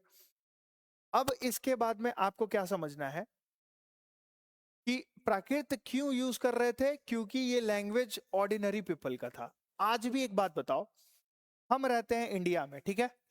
अब इंडिया में एक चीज आप नोटिस करते हो कि कितना भी कुछ भी हो जाए, कोई भी एमएनसीज बाहर से भी आए, डोमिनोज आए, केएफसी आए, सब आए, जब वो ऐड करते हैं तो ऐड दो चीजों पे होता है। एक तो यहाँ का जो ऑर्डिनरी पीपल जिससे कनेक्ट कर पाए वो लैंग्वेज, और दूसरा इमोशंस, ठीक है। तो जब इंस्क्रिप्शंस बनाए जा रहे थे तो इसमें बहुत इस चीज की ध्यान रखी गई थी कि लैंग्वेज जो है ऑर्डिनरी पीपल का रखिए, तभी वो उस चीज को समझेंगे और तब जो है उसको फॉलो करेंगे, ओबे करेंगे, ठीक है। दैट्स वाई कि प्राकृत को हमने एज अ लैंग्वेज इंस्क्रिप्शंस में अर्ली एज में रखा, ठीक है। अब उस इंस्क्रिप्शंस में सबसे पहला क्या है कि उस इंस्क्रिप्शंस में आपके कुछ कुछ जो है एग्जाम्पल हैं। जैसे इंस्क्रिप्शन में फर्स्ट जो आता है आपको कहते हैं कि रुद्रा रुद्र दमन का जो है इंस्क्रिप्शन आता है। और रुद्र दमन कौन थे, तो एक शक रूलर थे। अब शक क्या थे ये धीरे धीरे क्लियर होगा। अभी आप बस यही समझो कि एक कोई रूलर था जो शक डायनेस्टी का था, और शक डायनेस्टी के अंदर में उन्होंने इंस्क्रिप्शन जो है इनग्रेव कराया था। और उस इंस्क्रिप्शन के थ्रू उन्होंने एक इंफॉर्मेशन पास किया था कि एक सुदर्शन लेक जो है कोई गुजरात में, उस लेक का रिपेयरिंग इन्होंने कराया है, ठीक है। ये चीजें उस इंस्क्रिप्शन पे इन्होंने बात कही, ठीक है। उसके बाद में दूसरा जो मेजर जो है इंस्क्रिप्शन जो मिलेगा शक रूलर से पहले भी, वो मिलेगा आपको अशोका इंस्क्रिप्शंस, ठीक है। तो अशोकन इंस्क्रिप्शंस के बारे में आप सभी जानते होंगे। अशोक जो रूलर था किसका, तो मौर्यन डायनेस्टी का। तो अशोक द ग्रेट ने क्या किया था कि अशोका ने बहुत सारे इंस्क्रिप्शंस जो है ना अपने एम्पायर के अंडर में जो है इनग्रेव करा रखा था, हर जगह पे, अलग अलग जगह पे। अब इनके इंस्क्रिप्शंस को जब हम डिटेल में पढ़ेंगे मॉडर्न डायनेस्टी में, तो हम देखेंगे कि रॉक कट जो है इंस्क्रिप्शंस थे, पिलर इंस्क्रिप्शंस थे, ठीक है। माइनर रॉक कट जो है, माइनर रॉक एडिक्शंस थे। तो ये सारी चीजें हम उसमें देखेंगे। अभी आप समझ लो कि उन्होंने कराया था इंस्क्रिप्शंस इनग्रेव फर्स्ट इंडिया में, इन्हीं के तरफ से देखने को मिलता है। और उसमें हम क्या कहते हैं कि इन्होंने जो लैंग्वेज यूज किया था वो लैंग्वेज था प्राकृत लैंग्वेज, ठीक है। तो कौन सा लैंग्वेज था, तो लैंग्वेज जो था इनका वो लैंग्वेज जो है प्राकृत लैंग्वेज था। और प्राकृत लैंग्वेज को उन्होंने क्यों यूज किया था, क्योंकि ये एक ऑर्डिनरी लैंग्वेज था, ठीक है। तो लैंग्वेज प्राकृत। दूसरा स्क्रिप्ट इन्होंने कौन सा यूज किया था, तो ब्राह्मी स्क्रिप्ट को फॉलो किया था, ठीक है। ठीक है। तो स्क्रिप्ट कौन सा यूज किया था इन्होंने? ब्राह्मी स्क्रिप्ट, और ब्राह्मी स्क्रिप्ट को ही यूज करके संस्कृत को भी लिखा जाता था, और ब्राह्मी स्क्रिप्ट को ही यूज करके जो है हम प्राकृत, पाली लैंग्वेज जो है ये सारी चीजें भी हम लिखते थे। ठीक है, तो हमको समझ में आया कि स्क्रिप्ट क्या था इनका, ब्राह्मी स्क्रिप्ट था। किस तरीके से लिखा था? तो प्राकृत में लिखा था। बट ऐसा नहीं है कि इन्होंने जो है ना ये प्राकृत लैंग्वेज को हर जगह सेम रखा था। जैसे ही हम इनके जो वेस्टर्न एम्पायर का जो पार्ट था, एम्पायर में वेस्टर्न जो है फ्रंट था, वेस्टर्न फ्रंट की तरफ आते हैं, अफगानिस्तान, पाकिस्तान इधर को आते हैं, तो हमको क्या देखने को मिलता है कि इन्होंने जो है आरामाइक जो है लैंग्वेज, इसको और ग्रीक लैंग्वेज को ज्यादा यूज किया। ठीक है, तो आरामाइक और ग्रीक लैंग्वेज जो है इसको ज्यादा यूज किया इन्होंने। कहा? जैसे जैसे हम अब इनके जो है वेस्टर्न फ्रंटियर की तरफ आते गए, वेस्टर्न बाउंड्री की तरफ आते गए, मतलब ये पाकिस्तान, अफगानिस्तान, ये जो पार्ट है इसमें हमको देखने को मिलता है। ठीक है, इसमें इन्होंने इन लैंग्वेज के लिए जो स्क्रिप्ट है वो कौन सा स्क्रिप्ट यूज किया था? तो इन्होंने जो है खरोष्टी स्क्रिप्ट को यूज किया था। ठीक है, किस तरीके का स्क्रिप्ट था इनका? तो खरोष्टी स्क्रिप्ट था, और खरोष्टी स्क्रिप्ट के थ्रू वो क्या करना चाह रहे थे कि ये जो है ना वो ग्रीक और आरामाइक लैंग्वेज को लिखने का ये जो है स्क्रिप्ट होता था। तो इसी स्क्रिप्ट पे लिखना जरूरी है। लेट्स से कि अगर हमारे इंडिया में जब आप जाते हैं तो आप तमिलनाडु जाते हैं तो आपको वहां पे तमिल लैंग्वेज यूज करना पड़ेगा, और उसके लिए उनका अगर कोई अलग स्क्रिप्ट है तो उस स्क्रिप्ट को फॉलो करना पड़ेगा।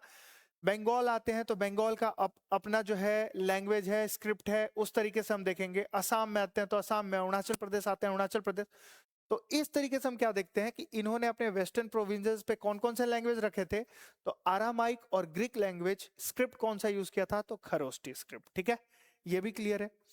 अब हम आगे बढ़ते हैं कि इसके बाद में ये कहां पे यूज किया था इन्होंने आरामाइक और ग्रीक लैंग्वेज? तो मैक्सिमम जो है अफगानिस्तान में, थोड़ा बहुत पाकिस्तान का पार्ट। ठीक है, तो ये होता है। अब आगे जैसे ही हम बढ़ते हैं, ठीक है, तो बात आती है कि सर ये इंस्क्रिप्शंस क्यों लिखे जा रहे थे? आप ही सोच के देखो कि ये इंस्क्रिप्शंस को इनग्रेव कराने के पीछे का रीजन क्या होता था। तो अगर मैं बोलूं कि रूलर जो है अपने ऑर्डिनरी पीपल को, या जो उनका जो उनके अंडर में जो उनके डिसाइपल पीपल होते थे जिन पे वो रूल कर रहे होते थे, अगर उनको कुछ वो मैसेज कन्वे करवाना चाहते हो, तो कुछ मैसेज देना चाहते हो कि आपको कल से ये चीज फॉलो करना है, ये चीज नहीं करना है, तो यूज कर सकते हैं क्या? तो हाँ।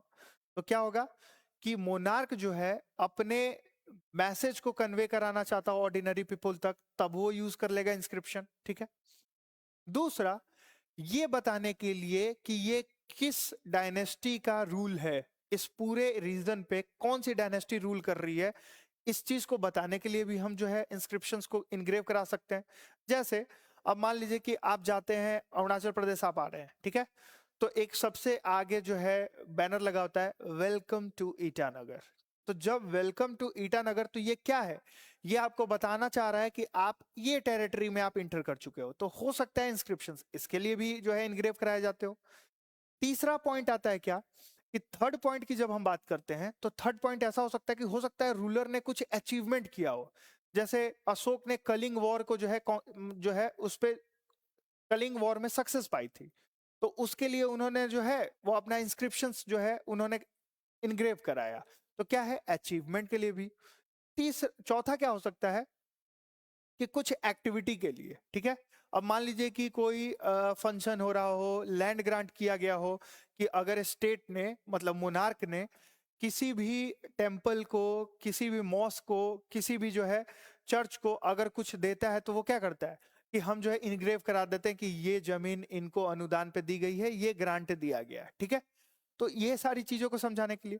तो वही यहाँ पे बात कर रहा है आपसे क्या, कि ये इंस्क्रिप्शंस क्यों यूजुअली यूज करते थे हम लोग? तो हम देखते थे क्या कि अगर रूलर का अचीवमेंट दिखाना होता था तो अचीवमेंट्स के लिए, अगर कोई एक्टिविटी हुई है या फिर कोई आइडिया को कन्वे करना है लोगों तक, तो उसके लिए। ठीक है, तो ये सारी चीजों को हम जो है इसको यूज करते थे। ठीक है, या कोई डोनेशन दिया गया है किसी मैन वुमेन के द्वारा किसी रिलीजियस इंस्टीट्यूशन को, तो उसके लिए भी कराया जा रहा था। तो ऐसा नहीं है कि सिर्फ और सिर्फ जो है ना रॉयल कोर्ट के बारे में ही जो है इंफॉर्मेशन जो है इंस्क्रिप्शंस देते हैं, लोकल लेवल पे भी देते थे। जैसे आप पढ़ोगे कि श्रेणी, जैसे आज के टाइम पे हम कहते हैं कि अलग अलग जो ग्रुप्स हैं, ये अलग अलग ग्रुप्स क्या करते हैं, तो ये आपको देखने को मिलेगा कि मान लेते हैं कि कोई कॉटन मिल का है, अगर वो किसी चैरिटी कुछ करते हैं तो वो बताते हैं कि हाँ हमने इतना चैरिटी किया है।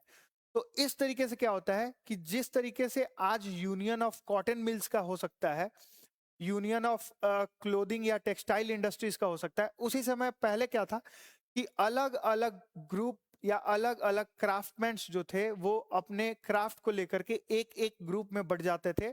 उनको हम क्या कहते थे, उन्हीं को श्रेणीज कहते थे। और श्रेणीज जो है अपने आप को वो क्या करते थे कि ये जो सोसाइटी में स्ट्रेटिफिकेशन था, तो अपने स्टेटस को इन्हांस करने के लिए वो रिलीजियस इंस्टीट्यूशन को जो है वो डोनेशन, ग्रांट्स, ये सारी चीजें देते थे। इस बिहाफ पे भी उनको जो है अपलिफ्टमेंट हो उनकी सोसाइटी में, ये चीजें चलती थी। तो ये हम देखते हैं इसमें। अब बात करते हैं कि क्या है, तो मेन क्या है कि एक तो आपको याद रखना है कि आइडियाज को कन्वे कराने के लिए इंस्क्रिप्शंस को लिखा जाता है। फर्स्ट पॉइंट हमारे पास ये है, आइडिया को जो है। दूसरा मैंने आपको बताया अचीवमेंट्स को जो है ये बताने के लिए भी जो है इंस्क्रिप्शंस कराए जाते हैं। जैसे आइडियाज में क्या है, अशोक ने आफ्टर कलिंग वॉर धम्म जो है वो पॉलिसी को अपनाया था। धम्म पॉलिसी बेसिकली क्या है, धम्म का मतलब होता है धर्म, और धर्म का मतलब कतई आप रिलीजन मत समझना। धर्म का मतलब होता है क्या, राजधर्म। ठीक है, राजधर्म कहने का मतलब क्या है कि ये एथिकल्स और मोरल वैल्यूज है, जो ये बताएगा कि रूलर को क्या करना चाहिए, और उनके जो पब्लिक है उन पब्लिक का जो है, पीपल्स का जो है, वो पीपल किस तरीके से जो है अपने जो है मोनार्क के लिए, अपने स्टेट के लिए उनकी क्या क्या जो है जो एथिकल वैल्यूज है, मोरल वैल्यूज है, उनको फॉलो करना। तो ये चीजें जो है धम्म पॉलिसी में इन जो है अशोक बताते हैं। और इसमें क्या था, पीस, नन वायलेंस, ये दो चीजें थी कि नन वायलेंस होना चाहिए और पीस होना चाहिए। तो इस इन सब चीजों को मिलाकर ही अशोक ने धम्म बनाया था, मींस धर्म बनाया था। और उसी को मोनार्क भी फॉलो करते थे और उसी को उनके डिसाइपल मतलब कि उनके पीपल भी फॉलो करते थे। तो ये चीजें। दूसरा अचीवमेंट जब मैं बोलता हूं, तो जूनागढ़ इंस्क्रिप्शंस जब आप देखते हैं, तो जूनागढ़ इंस्क्रिप्शन कहाँ है, संस्कृत में लिखा गया है। और इसको शक रूलर रुद्र दमन ने जो है इनग्रेव कराया था। उसमें इन्होंने क्या बताया था, मैंने बोला था आपको कि गुजरात में एक सुदर्शन लेक है, उसकी रिपेयरिंग इन्होंने कराई थी। तो उसको इन्होंने इस पे मेंशन कराया था कि हम जो है वो क्या कर रहे हैं, सुदर्शन लेक जिसको मौर्यन डायनेस्टी में बनाया गया था, वो टूट चुका था, उसका हम रिपेयरिंग करा रहे हैं। तो अपना इन्होंने क्या बताया कि सुदर्शन लेक जो है उसको रिपेयर कराने का अचीवमेंट इनको लेना था, तो इसलिए अचीवमेंट्स के लिए भी इंस्क्रिप्शन यूज कर सकते हैं। उसके बाद जो बात आता है कि वोटिव इंस्क्रिप्शंस। वोटिव इंस्क्रिप्शंस क्या होता है कि जैसे मान लेते हैं कि कुछ जो है गिल्ड्स, श्रेणी, ये क्या होता है कि गिल्ड आप आज ऐसा समझ लो यूनियन, कि किसी भी एक इंडस्ट्री में जो एक यूनियन होता है जो सब कुछ कंट्रोल कर रहा था उनके अंदर, कि उनको कब काम करना है, कितने घंटे काम करना है, कितना फिक्स सैलरी मिलना चाहिए, ये सारी चीजें। तो जब उस तरीके का यूनियन आज हम कहते हैं, ठीक एंशियंट हिस्ट्री में इसको गिल्ड कहते थे हम। तो गिल्ड क्या करते थे, गिल्ड में आपको देखने को मिलेगा कि गिल्ड का काम यही होता था कि वो जो है ना, वो रिलीजियस इंस्टीट्यूशन को कुछ डोनेशन देते थे। क्यों देते थे, इस बिहाफ पे भी वो अपना सोशल स्टेटस जो है इन्हांस कर पाए, जो सोशल स्ट्रेटिफिकेशन में वो नीचे थे इससे ऊपर आ पाए। क्योंकि अगर आप ही समझो कि हमारे यहाँ भी होता है, आपके यहाँ भी होता है कि कोई भी रिलीजियस जो है ना, रिलीजियस अगर सरमनी हो रहा है या ऑर्गेनाइजेशन हो रहा है, तो उसमें क्या होता है कि कुछ लोग ऐसे होते हैं जो अनाउंस करते हैं कि इनके तरफ से जो है 3,000 रुपए का चंदा मिला। फिर दूसरा आदमी आता है, बोलता है तुम 3,000 दिए, हम 5,000 देंगे। वो क्या करना चाहता है, अपने स्टेटस को इन्हांस करना चाहता है।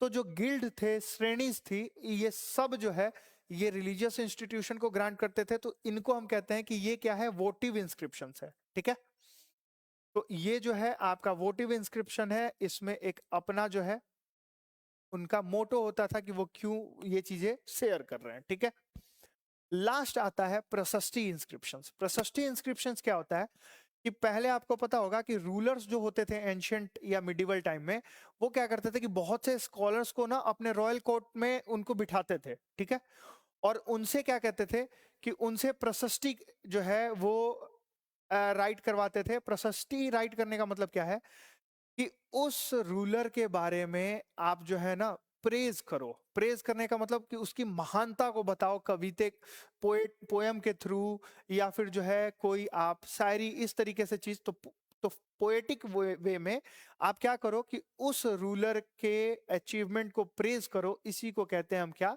प्रशस्ति। ठीक है, तो प्रशस्ति भी उस समय वो कराई जाती थी। ठीक है, तो प्रशस्ति इंस्क्रिप्शन। अब इस प्रशस्ति इंस्क्रिप्शन में और क्या होता था कि जैसे मान लीजिए कि एक तो मोनार्क होता था, मोनार्क के अंदर उनके नोबल्स होते थे। अब नोबल्स ने भी कुछ अचीवमेंट किया है तो वो भी इस तरीके से प्रशस्ति अपना इंस्क्रिप्शन कराते थे। हम जो है इतने लोगों को जो है बिठा करके फ्री में खाना खिलाते हैं, ऐसा कुछ होता होगा। तो वो सारी चीजें हम इसमें यूज करते हैं। ठीक है, अब बात आता है क्या कि जब हम इंस्क्रिप्शंस देख लिए, ठीक है, तो इंस्क्रिप्शंस के बारे में एक चीज समझिए कि ये जो है ना परमानेंट होते हैं मैक्सिमम। क्यों? क्योंकि अगर इंस्क्रिप्शन किसी हार्ड सरफेस पे हमने लिख दिया, तो अगर उसकी राइटिंग अगर हार्ड सरफेस पे हो गई तो हम उसको जल्दी से डिस्ट्रॉय नहीं कर सकते हैं, वो बहुत लंबे समय तक टिका रहेगा। ठीक है, तो इंस्क्रिप्शंस का एक फायदा ये होता है कि परमानेंट रिकॉर्ड होते हैं। अगर उसको स्टडीज करें तो उसमें कोई भी छेड़छाड़ नहीं होती है। ठीक है, वो जैसा है परमानेंट वैसा ही, अगर हम उसको बाद में भी स्टडीज करना चाहें तो स्टडी कर लेंगे। तो एक तो ये है। इससे क्या पता चलता है, ठीक है, कि हम जो है अपना इसका अगर डिसाइफरमेंट कर लेंगे तो हम हिस्ट्री के बारे में ऑन एन एवरेज डिसाइड कर पाएंगे कि हाँ क्या चल रहा था, किस रूलर ने किस पॉलिसी को अपनाया, उसकी क्या अचीवमेंट रही है, ये सारा चीज हमको समझ में आता है। ठीक है, अब जब इन्हीं इंस्क्रिप्शंस को हम स्टडी करते हैं, जो आर्कोलॉजिस्ट होते हैं जब इन इंस्क्रिप्शंस को स्टडी कर रहे होते हैं, तो उसी को हम कहते हैं एपिग्राफी। ठीक है, क्या कहते हैं? एपिग्राफी।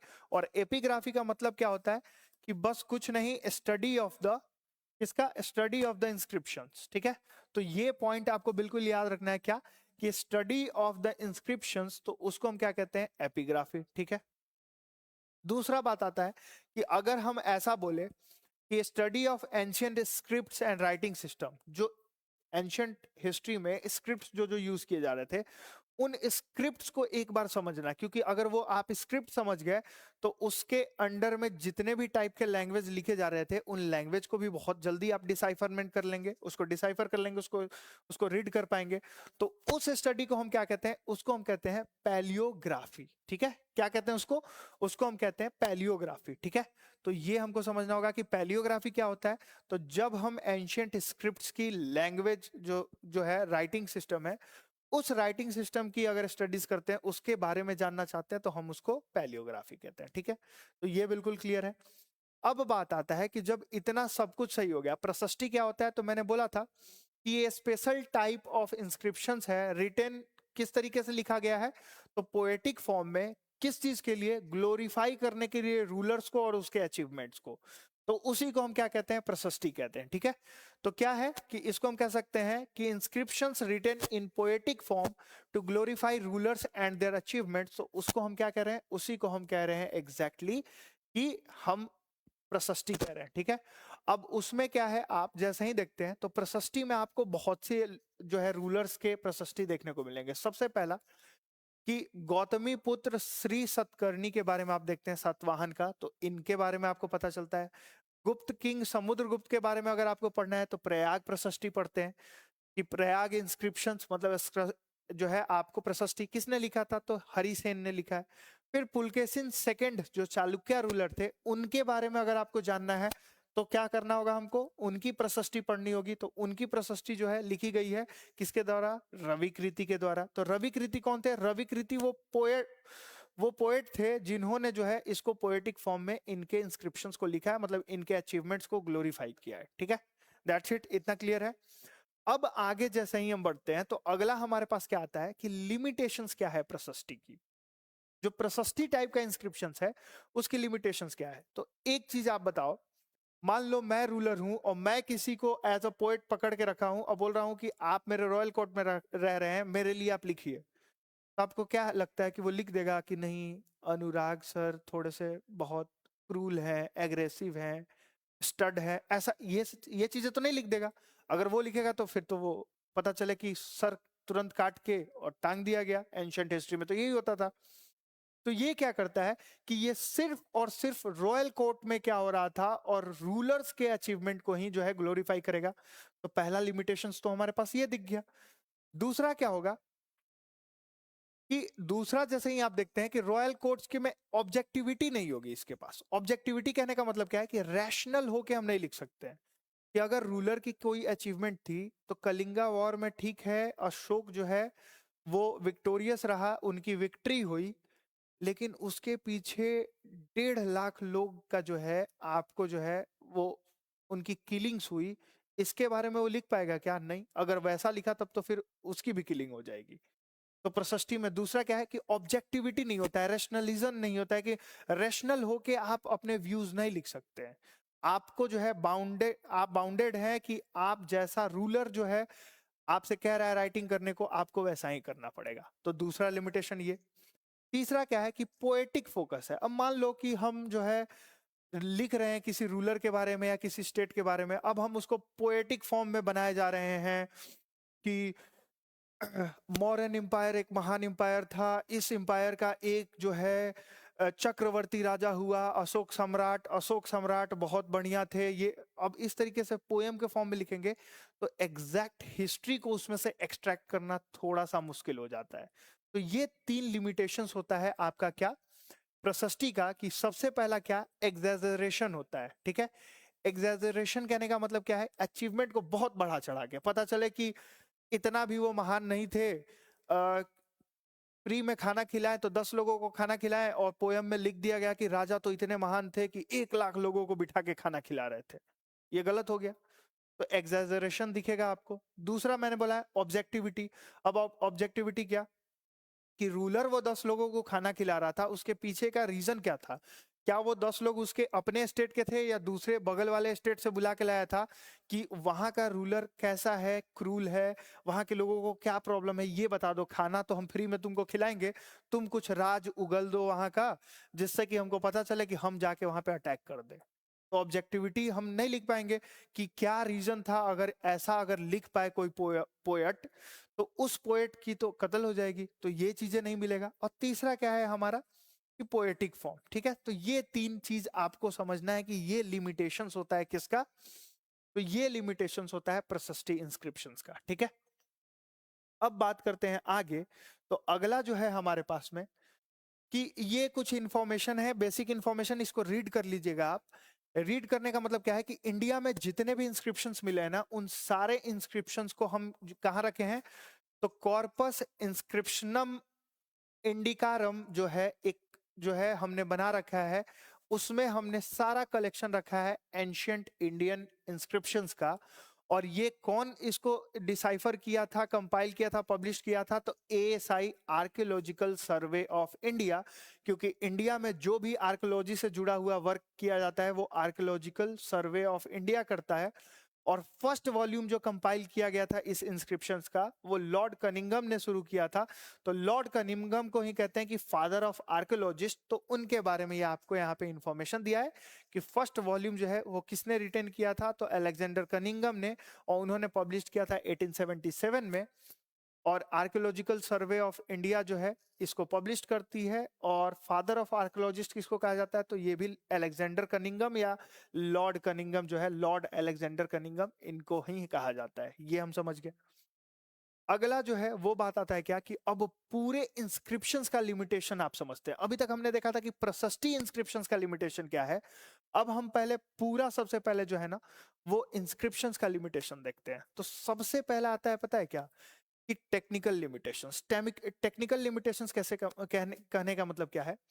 अब मान लेते हैं कि जो इनग्रेविंग हुई थी वो लेटर सही से जो है वो हम उस पे इनग्रेव ही नहीं कर पाए थे। तो पढ़ना था आम, पढ़ लिया माम, तो अब वो अर्थ का अनर्थ हो गया। तो पहला तो टेक्निकल जो है आपका लिमिटेशंस क्या है कि लेटर्स जो भी लिखे गए थे वो फेंटली होते थे। ठीक है, तो उस तरीके से जो है फेंटली इनग्रेव्ड किया जाता था। तो उससे रिकंस्ट्रक्शन हिस्ट्री में मुश्किल हो गया कि अब आधा बात पता चला है कि हाँ कलिंग वॉर में अशोक ने जीता, उसके बाद का जो लिखा हुआ है कि हम जीतने के लिए किस तरीके से जो है वहां के नोवेल्स को साथ में मिला ये पता ही नहीं, तो हम एग्जैक्टली ड्रॉ नहीं कर पा रहे हैं हिस्ट्री। तो एक तो ये प्रॉब्लम आ जाता है। दूसरा, कुछ कुछ इंस्क्रिप्शंस ऐसे भी हैं जो डैमेज हो जाते हैं, टूट जाते हैं। अब टूट गए हैं तो लेटर्स, उस पे जो लिखे हुए लेटर्स थे वो बिखर जाएंगे। अब उनको ऐसा थोड़ा है कि अब वो टूट गया है उसको हम पजल करेंगे और जो है दोबारा से पजलिंग में बिल्कुल सही तरीके से हम कर पाएंगे, नहीं। हो सकता है कि कुछ जो है उस टूटा हुआ पार्ट मिलेगा, कुछ जो है डिस्ट्रॉय हो गया, तो उससे भी हमको नहीं समझ में आ रहा है। तो फर्स्ट क्या है, हमारे पास टेक्निकल इश्यूज है, टेक्निकल लिमिटेशंस है कि जिसकी वजह से हम जो है ये समझ नहीं पा रहे हैं, ठीक है। तो हम समझ नहीं पा रहे हैं, टेक्निकल इश्यूज है हमारे पास में, ठीक। दूसरा आता है इंटरप्रिटेशन का चैलेंज, ठीक है। अब एग्जैक्टली कौन सा वर्ड किस चीज को स्पेसिफाई कर रहा है ये हम नहीं समझ पा रहे हैं। ये हम किसके थ्रू समझ पा रहे हैं, तो जो आर्कियोलॉजिस्ट उस स्क्रिप्ट को डिसाइफर कर रहा है, ऐसा तो है नहीं कि 100% वो समझ जाए।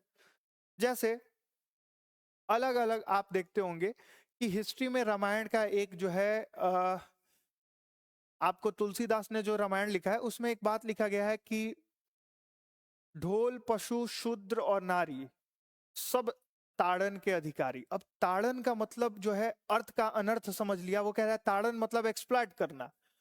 और ताड़न का मतलब क्या होता है कि जब उस समय तुलसीदास ने लिखा था तो ताड़न मतलब होता है केयर, ठीक है। अब एग्जैक्टली जिसको ताड़न का मतलब केयर नहीं पता है, तो ताड़न का मतलब वो आज से कनेक्ट करेगा, तो आज किसी को ताड़ने का मतलब क्या है, ताड़ने का मतलब स्टॉक करना, या फिर ताड़ने का मतलब क्या है कि उसको परेशान करना। यही दो चीज हम समझते हैं। तो इस तरीके से क्या होता है कि वर्ड्स का अगर एग्जैक्ट मीनिंग नहीं पता है तो भी अर्थ का अनर्थ हो जाएगा। तो क्या है कि इंटरप्रिटेशन में हमारे चैलेंजेस आते हैं, ठीक है। तीसरा और सबसे इंपॉर्टेंट वो क्या है आपका कि इनकम्प्लीट रिकॉर्ड्स, ठीक है। बहुत से ऐसे इंस्क्रिप्शंस हैं हड़प्पा सिविलाइजेशंस के, ठीक है, जिनको हमने आज तक डिसाइफर नहीं किया है, जिनको हम आज तक जो है उनके स्क्रिप्ट को समझ नहीं पाए हैं, तो हम उस लैंग्वेज को ही नहीं समझ पा रहे हैं, ठीक है। तो सबसे इंपॉर्टेंट तो ये आ जाता है कि क्या है हमारे पास में कि इनकम्प्लीट रिकॉर्ड है। अब हम समझ ही नहीं पा रहे हैं उसको, तो हम क्या पढ़ेंगे। तो क्या है कि मेनी इंस्क्रिप्शंस जो है वो रिमेन अनडिसाइफर्ड, अनपब्लिश्ड और अनट्रांसलेटेड, ठीक है। तो ये तीन जो है लिमिटेशंस है। तो अगर आपसे क्वेश्चंस बनाए आपके ऑप्शनल में कि इंस्क्रिप्शंस जो है वो बेस्ट वे है टू स्टडी हिस्ट्री, तो आपको क्या करना है। अगर उसमें वो बोल देता है कि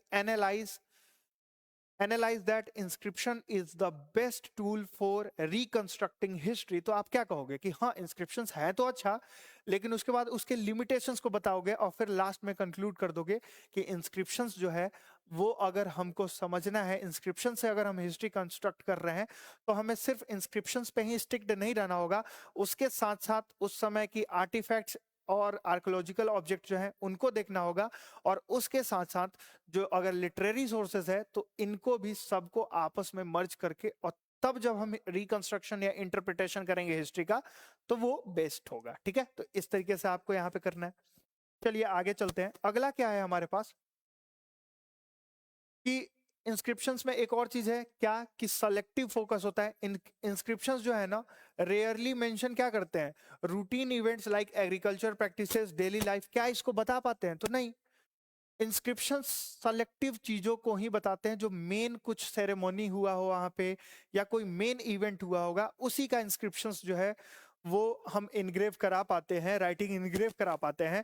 जबकि डे टू डे लाइफ में क्या चल रहा है कि वहां की एग्रीकल्चर प्रैक्टिस किस तरीके की है, सोसाइटी किस तरीके का है, कल्चर किस तरीके का है, रिलीजन किस तरीके का है, इनकी इंफॉर्मेशन हमको थोड़ा कम मिलता है इससे। तो ये दूसरा बायस्ड प्रोस्पेक्टिव्स। अब मान लेते हैं कि ये बायस्ड प्रोस्पेक्टिव्स कहने का मतलब क्या है, जैसा प्रशस्ति में मैंने बोला था कि एग्जैजरेटिंग है या फिर रॉयल कोर्ट के बारे में ही बताएगा, मोनार्क के बारे में ही बताएगा, ठीक ऐसा ही होगा कि इंस्क्रिप्शंस क्या करते हैं, सिर्फ और सिर्फ व्यू पॉइंट किसका बताएंगे, जो उसको कमीशन करवा रहा है। अगर रूलर कमीशन करवा रहा है तो व्यू पॉइंट उसका होगा, अगर कोई गिल्ड या श्रेणी करा रही है तो व्यू पॉइंट उसका होगा। तो इस तरीके से ये आपको जो है लिमिटेशंस देखने को मिलेंगे मेंस के आंसर राइटिंग में, ये आपका काम आता है, ठीक है। चलिए आगे बढ़ते हैं। अगला आता है क्वाइंस। तो क्वाइंस क्या होते हैं, क्वाइंस जो है बिल्कुल झुंड में होर्ड्स में मिलते हैं, और होर्ड्स कहने का मतलब क्या है कि बिल्कुल इकट्ठा। अब क्वाइंस से हमको कैसे पता चलेगा, तो क्वाइंस पे देखिएगा एंशियंट हिस्ट्री में एक ट्रेंड था कि जो रूलर क्वाइन जो है वो मिंट कराता था वो अपना नाम जो है उस पे जो है आपका क्या करता था कि मिंटिंग उसकी नेम की भी होती थी, उस डायनेस्टी की भी होती थी, ठीक है। तो इससे हमको पता चल जाता है उस डायनेस्टी के बारे में। दूसरा, अगर मैं बोलूं कि गोल्ड कॉइन्स जो है आपके एंशियंट हिस्ट्रीज में मिल रहे थे, और गुप्ता एज में जो है गोल्ड कॉइन्स मिल रहे थे, इंडो ग्रीक के टाइम पे जो गोल्ड कॉइन्स मिल रहे थे, इससे क्या पता चलता है कि वो सोसाइटी कितनी प्रॉस्परस होगी। तो प्रोस्पैरिटी कहीं एक जगह पे नहीं रुकेगी, धीरे धीरे धीरे धीरे वो क्या करेगा कि धीरे धीरे फिल्टरेशन के थ्रू वो नीचे भी जाएगा, और नीचे जाएगा तो पूरा होल सोसाइटी जो है वहां पे क्या होगा, प्रॉस्परस होगा। तो इन सब चीजों से जो है हम कॉइन्स की मदद से ये सारी चीजें समझते हैं, ठीक है। दूसरा, कि उसी में एक आता है आपका punch mark coin. Punch mark coin मैंने बताया था कि किसी भी मेटल को ले लो, उस पे जो है स्टाम्प की तरह कुछ चीजें इनग्रेव्ड है, उसको पंच कर दो और उसको रिलीज करो एज अ कॉइन, तो उसको हम कहते हैं पंच मार्क कॉइन, ठीक है। तो पंच मार्क कॉइन क्या होता था, सिल्वर से बनाए जाते थे या कॉपर से बनाए जाते थे, ठीक है। तो 6th सेंचुरी बीसी से ये शुरू हुआ है। मैंने बताया था आपको कि महाजनपद एज से पंच मार्क पॉइंट शुरू हुआ है, तो 600 बीसी से शुरू हुआ है, उससे पहले ये चीजें नहीं थी, ठीक है। अब उसमें हमको अलग अलग रूलर्स के कॉइन मिले हैं, जैसे इंडो ग्रीक कॉइन्स मिले हैं। और इंडो ग्रीक को आप इस चीज के लिए समझ जाइए कि इंडिया में पहला वो डायनेस्टी, पहला रूलिंग क्लास जिसने जो है गोल्ड कॉइन को इशू किया था, तो वो आपके इंडो ग्रीक्स थे। इन्होंने सिल्वर और गोल्ड के, कॉपर के जो है कॉइन्स को जो है बहुत ज्यादा जो है वो अमाउंट में क्या किया था, मिंटिंग कराया था, ठीक है। अब उस पे क्या होता था कि उस किंग का नेम होता था, इमेज होता था उस किंग का, तो उससे भी हमको पता चल रहा है। जैसे लेट्स से कि अगर कोई ऐसा जो है आपको देखने को मिल रहा है कि कोई ऐसा रूलर है इंडो ग्रीक का जो आपके हाथ में जो है वो वीणा लेके बैठा है या कोई म्यूजिकल इंस्ट्रूमेंट लेके रखा है, तो हमको आइडिया लगता है कि अच्छा जरूर ये जो है ना, इनको जो है म्यूजिक प्लेइंग ये सारी चीजें बहुत अच्छी लगती थी। तो इस तरीके से हम कंसेप्ट प्ले करते हैं, ठीक है। फिर कुशांस के कॉइन्स आपको मिलेंगे, तो first ruler in India to issues the gold coins, तो ठीक है। इसमें जो है मेजर इश्यूज जिसको कहते हैं ना कि सबसे ज्यादा किसने इशू किया था, अगर बोला जाए तो आपको देखने को मिलेगा कि गोल्ड कॉइन सबसे ज्यादा जो है कोई फॉरेन रूलर, तो वो कुशांस थे, ठीक है। तो कुशान रूलर्स, ठीक है। अब उसमें कनिष्क और ये सारी चीजें देखेंगे। बात आता है कि 1st सेंचुरी में जो है गुप्ता जो थे, उन्होंने भी गोल्ड कॉइन्स जो है इंडिया में जो है वो इशू किया था। तो अगर आपसे पूछे कि फर्स्ट फॉरेन रूलर्स कौन थे जिन्होंने इस चीज को गोल्ड कॉइन्स को जो है वो मिंट कराया था, तो कुशान रूलर्स आपने बताया। बोला जाए नेटिव या इंडिजिनस रूलर कौन थे जिन्होंने इस चीज को वो कराया है, तो उसमें आपको गुप्ता डायनेस्टी याद रखना है, ठीक है। अब इसके बाद में आगे जो है आप चलेंगे तो कनिष्क के जो गोल्ड कॉइन्स थे उसको दीनार कहते थे। तो पॉइंट टू बी नोटेड कि कनिष्का के जो गोल्ड कॉइन्स थे उसको हम दिनार कहते थे, ठीक है। और उस पे जो है किंग कनिष्का को एक साइड में दिखाया गया है और दूसरे साइड में deity of the reverse side, एक साइड में भगवान है, दूसरे साइड में जो रूलर है कनिष्क उनको दिखाया गया है।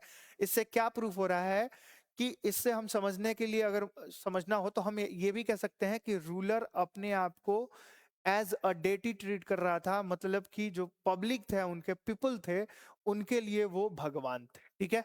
तो गॉड की तरीके से ट्रीट किया जाता, तो ये चीजें समझ सकते हैं। तो इस तरीके से आपको जो है अलग अलग गुप्तास के कॉइन जो है वो largest number of gold coin जो है इशू करने वाला कौन रूलर है, तो वो भी जो है गुप्ता की डायनेस्टी है, गुप्ता के रूलर्स ने इसको इशू किया था, ठीक है। तो ये सारी चीजें हम समझ पाएंगे, ठीक है। अब गिल्ड्स की बात आई थी कि सर गिल्ड्स क्या था, उस समय समझाया था, अभी फिर से आप समझ लो कि गिल्ड्स क्या होता था। गिल्ड्स होता था किसी भी मर्चेंट या गोल्ड स्मिथ जो होते थे उनका जो एक ग्रुप होता था, उसी को हम गिल्ड्स कहते थे। अब वो क्या करते थे कि वो भी अपना जो है ना कुछ कॉइन्स इशू करते थे, ठीक है। और वो किसके परमिशन से, रूलर के परमिशन से, कि रूलर अगर परमिट कर दिया तो वो भी अपने कॉइन्स इशू करते थे। इससे हमको डिफरेंट जो है ना ग्रुप ऑफ मर्केंट्स या different group of gold Smith जो है इन लोगों के बारे में या फिर क्राफ्टमैन के बारे में पता चलता है, तो वो भी आपको इंपॉर्टेंट हो जाता है, ठीक है। ठीक है। अब इसमें आपको मटेरियल रिमेन्स की बात आती है, तो आर्कियोलॉजी में तीसरा क्या आता है हमारे पास में, मटेरियल रिमेन्स। अब आप समझिए मटेरियल रिमेन्स पे क्या आएगा। अगर मैं बोलूं कि अगर कोई भी वहां पे टेंपल या किसी भी तरीके का आर्किटेक्चर जो है स्कल्पचर्स को बनाया गया है, तो उसको अगर हम स्टडी करें तो क्या हम उस सोसाइटी में किस तरीके के कि कितने फाइन क्राफ्टमैन थे, कितने फाइन वहां के जो थे ना वो आर्किटेक्चरल लेबर थे जो जिन्होंने किसी टेम्पल को कंस्ट्रक्ट किया, कि द्रविडियन स्टाइल की जो है वो टेम्पल्स को कंस्ट्रक्ट कर दिया, नागर स्टाइल की जो है टेम्पल्स को कंस्ट्रक्ट कर दिया, वेस्टर स्टाइल की। तो इससे भी हमको पता चलता है चैत्स और विहार, बुद्धिस्ट जो है ना, ये चैत और विहार दो चीजें होता है। बुद्धिस्ट जब आप ट्रेडिशन में आएंगे तो आपको क्या देखने को मिलता है कि चैत उनका होता है प्रेयर हॉल। चैत को क्या कहते हैं कि ये जो है इनका प्रेयर हॉल है, ठीक है। तो प्रेयर हॉल होता था जहां पे ये प्रेयर करते थे। और विहार क्या होता था, विहार जो होता था उनका रेसिडेंशियल, ठीक है। तो रेसिडेंशियल एरिया होता था। तो ये जो है आपको जब इनके बारे में हम इन सब चीजों को देखते हैं तो उससे भी हमें पता चलता है। फिर लार्ज नंबर ऑफ फिगराइंस, ठीक है। तो फिगराइंस क्या है कि कोई भी मूर्ति जो बनाई जाती थी, आइदर वो मेटल की हो, स्टोन की हो, उनको जब हम पढ़ते हैं, जैसे हम कहते हैं कि हड़प्पा में मोहनजोदड़ो से जो है ना वो ब्रोंज की डांसिंग गर्ल की जो है वो आपको क्या मिला है, तो फिगराइन मिला है। मतलब कि जो है आपको वहां से जो है फिगराइन मिला हुआ है। तो उससे हमको क्या पता चलता है कि अच्छा उस समय ब्रोंज भी लोग यूज करते थे और उनका जो है स्मेल्टिंग का प्रोसेस बहुत बढ़िया था, ठीक है। तो ये सारी चीजें हम समझ पाते हैं। फिर इसी तरीके से आगे जाएंगे तो मटेरियल रिमेन्स में क्या है, आर्कियोलॉजिकल मॉन्यूमेंट्स जिसमें टेंपल, स्तूप, विहार, ये सारी चीजें। आर्टिफैक्ट्स जिसमें टूल्स, टॉयज, पोट्रीज, ऑर्नामेंट्स, इनके माध्यम से भी हिस्ट्री को कंस्ट्रक्ट करते हैं।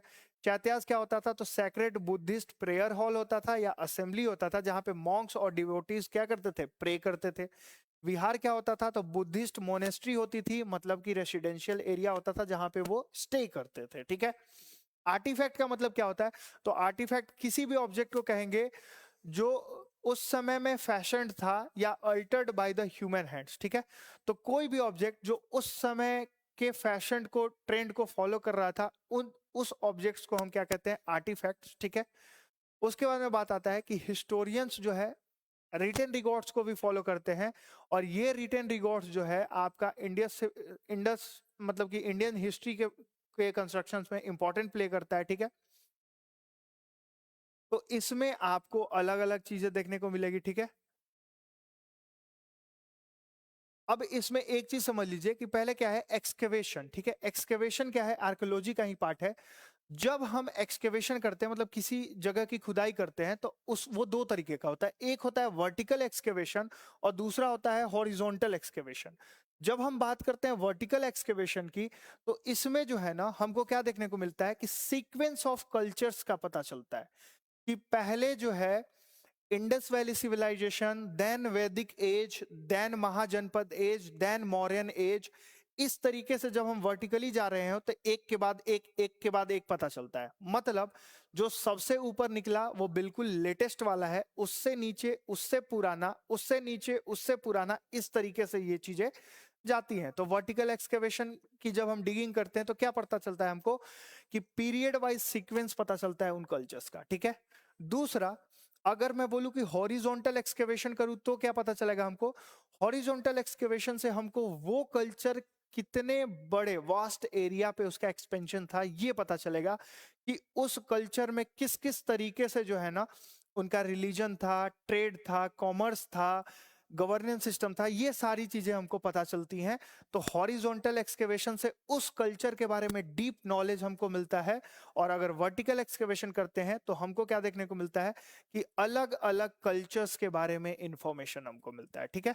तो इसके साथ आज हम इसको इतना ही रखते हैं। कल शुरू करेंगे हम लोग लिटरेरी सोर्सेज, और लिटरेरी सोर्सेज बेहतरीन तरीके से आप समझ गए तो फिर उसके बाद क्या होगा कि पूरा लिटरेरी सोर्स कन्वर्ट मतलब समझ गए आप। अब आपको हिस्ट्री पढ़ने में इंटरेस्ट आएगा कि एग्जैक्टली कैसे पता चला हमको कि हड़प्पा के लोग जो है लिपस्टिक यूज करते थे। तो जरूर लिपस्टिक जैसा कुछ तो जो है कलर मिला होगा, तभी तो हमने वो ड्रॉ किया कि नहीं वहां से लिपस्टिक भी थे, ठीक है।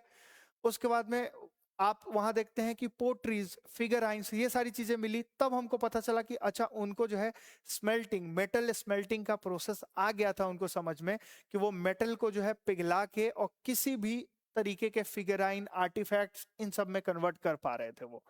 तो ये सारी चीजें आपको समझ में आएंगी, ठीक है। तो आई होप कि आज का लेक्चर आपके लिए इंटरेस्टिंग था। मिलते हैं कल, तब तक के लिए आप इस चीज को रिवाइज कीजिए और बेहतरीन तरीके से पढ़िए, ठीक है। चलिए।